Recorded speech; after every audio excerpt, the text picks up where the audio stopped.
Continuing our report on the homeless situation in Charleston, we were able to speak with Mayor Amy Goodwin to shed some light on some of the challenges the city is facing. This challenge that we're having here in the city of Charleston, the state of West Virginia, has been duplicated all across the country.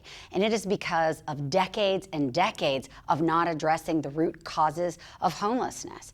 You can't talk about homelessness and those who are experiencing homelessness without talking about mental health, without talking about substance use, without talking about recovery or options of recovery or available services. And so it's really easy, I think, for some folks to say, this is a homeless issue, we have to get people housed.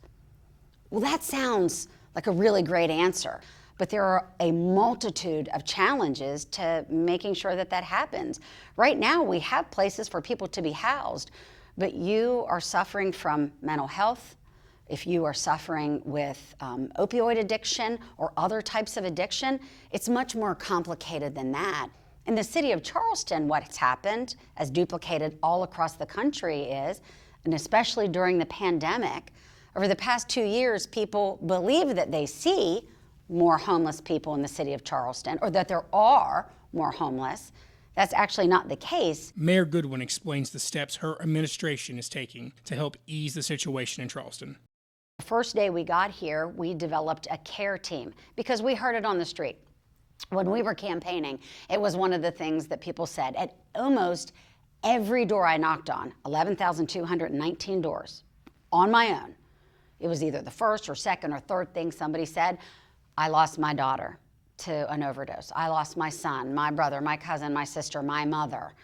And so we said, okay, let's put together a team, because we're not doing enough here in the city, and it's a problem for us and it's a challenge. The Coordinated Addiction Response Effort Team, as we were building it, we quickly realized, folks at the state and the federal government know this as well, you can't talk about substance use without talking about mental health. You can't talk about substance use and homelessness without talking about drug addiction. And so all of those three things came together.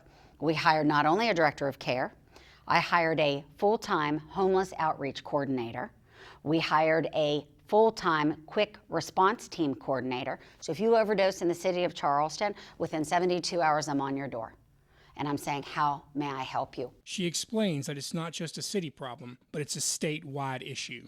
Listen, I wrote to the governor, I wrote to the Senate president, I wrote to the Speaker of the House, and I attached to it 7 recommendations and 3 pieces of legislation that squarely address some of the challenges we're seeing here in the city of Charleston, that my counterparts in all 55 counties, we have these challenges. One of those recommendations was actually not to help the city of Charleston, but was to say, we're seeing so many people in the city of Charleston from Boone, Logan, Lincoln, Mercer, Wayne, Van.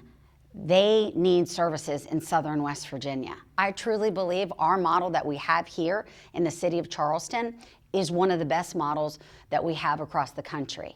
Can we do better? You bet. And every day our team goes out and they try to do better for more people. For WVSU Newsline, I'm Justin Walker.